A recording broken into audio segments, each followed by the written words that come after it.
Tak lupa pula salat beserta salam kita hanturkan buat junjungan kita, yakni Nabi besar Muhammad Sallallahu Alaihi Wasallam. Allahumma sholli ala Muhammad wa ala ali Muhammad. Baik, tidak berbanyak mukalimah, saya langsung saja ke ceramah saya yang bertemakan perempuan hebat berkah dari Allah Subhanahu Wa Taala. Sebelumnya saya tanya nih kabar teman-teman, apakah baik? Alhamdulillah baik. Semoga kita semua dalam berkat lindungan Allah Subhanahu Wa Taala. Amin amin. Amin. Perempuan hebat itu adalah berkah dari Allah Subhanahu Wa Taala. Jadi kita ngobrolnya nggak pakai bahasa kaku ya, kita ya. Jadi di sini perempuan kita itu zaman sekarang kan kita bisa tengok perempuan tidak hanya jadi ibu rumah tangga saja, ada yang jadi dokter, jadi pilot, jadi pramugari dan segala macamnya. Nah di situ kan selain kita bisa berprofesi hampir sama dengan laki-laki, kaum laki-laki, tapi sana kita mendapatkan tantangan. Yang pertama itu tantangan kita kesetaraan gender. Nah, terkadang orang mikirnya perempuan ini apalah gitu kan, nggak bisa apa-apa gitu.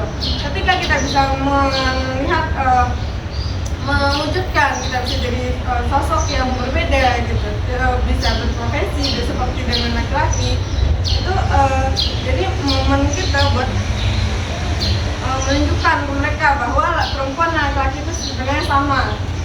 Dan yang kedua, tantangan kita sebagai perempuan itu adalah kita punya beban ganda, yaitu karena kita bisa dituntut untuk bekerja, berprofesi, dan juga dituntut sebagai ibu di rumah. Dan di luar kita berprofesi sebagai karyawan atau apapun itu, kita kan ditugaskan, diibaratkan diberatkan dengan tugas-tugas kerjaan kita. Sementara di rumah pulang kerja kita udah capek kerja, nyampe rumah tengok rumah berantakan, harus diberesin dulu gitu, nengok anak belum makan, harus masakin dulu segala macam. Terus juga tantangan kita yang ini paling males banget, tantangan buat cewek-cewek itu adalah pelecehan seksual, yang dimana di sana terkadang karena kita tidak bisa menjaga diri kita sendiri, terus kita selalu melanggar beberapa peraturan cewek gitu, maka pelecehan seksual ini akan datang dengan sendirinya. Tapi setelah kita misalnya kita kena pelecehan seksual itu, kita jangan takut gitu, kita harus berani buat minta pertolongan ke siapapun itu, atau memberikan informasi tersebut, atau melaporkan yang melakukan pelecehan seksual kepada kita tuh ke pihak berwajib biar ditindaklanjuti. Nah, ini sesuai dengan firman Allah yang artinya Allah telah menciptakan kamu dari tanah, kemudian dari setetes jasmani, kemudian Dia menjadikan kamu berpasang-pasangan yang tidak ada seorang perempuan pun yang mengandung dan melahirkan kecuali dengan pengetahuannya, dan tidak ada seorang manusia pun yang dipanjangkan umurnya dan tidak pula dipendekkan umurnya, melainkan sudah tertulis dalam kitab Lauhul Mahfuz. Sesungguhnya yang demikian itu mudah bagi Allah. Ayat ini mengingatkan kita betapa berharganya kita sebagai perempuan. Kehadiran kita di dunia ini telah direncanakan oleh Allah Subhanahu Wa Taala.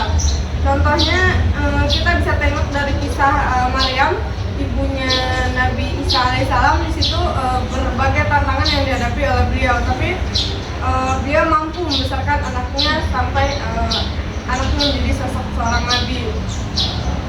Nah, teman-teman mau nggak sih jadi perempuan hebat yang diridhoi oleh Allah? Nah, tips-tipsnya kita biar jadi perempuan hebat yang diridhoi oleh Allah itu yang pertama, itu paling penting banget, itu taat beribadah. Karena dengan taat beribadah kita mendekatkan diri kita kepada Allah Subhanahu Wa Taala, mencurahkan segala yang kita rasakan kepada Allah Subhanahu Wa Taala, dan dari situ Allah akan memberikan solusi terhadap masalah-masalah yang kita hadapi di dunia. Terus yang kedua itu adalah berakhlak mulia. Kita harus berperilaku baik dengan orang lain, terus juga bersikap jujur, serta bertanggung jawab dengan tugas-tugas kita sebagai seorang perempuan. Terus yang ketiga itu adalah dengan menuntut ilmu. Ilmu itu penting karena seorang perempuan itu adalah madrasah pertama bagi anak-anaknya. Jadi kita harus menuntut ilmu sedalam-dalamnya, setinggi-tingginya, supaya nanti kita bisa jadi madrasah terbaik buat anak-anak kita. Karena sebenarnya terbaik ini nggak bisa dikatakan buat kita gitu. Karena pasti kita ada kurangnya, nggak bisa dikatakan kita harus terbaik, tapi kita harus bisa melihatkan sisi terbaik kita buat anak-anak kita nantinya. Terus yang terakhir itu adalah bersyukur. Kita harus pandai bersyukur, harus syukuri nikmat yang telah diberikan oleh Allah kepada kita semua. Masa depan itu ada di tangan kita. Mari kita jadi perempuan yang hebat, yang dengan menjadi perempuan yang beriman, berakhlak mulia, serta berilmu. Baik, hanya itu yang saya sampaikan. Jika ada salah, saya mohon maaf. Wabillahi taufiq wal hidayah. Wassalamualaikum warahmatullahi wabarakatuh. Waalaikumsalam.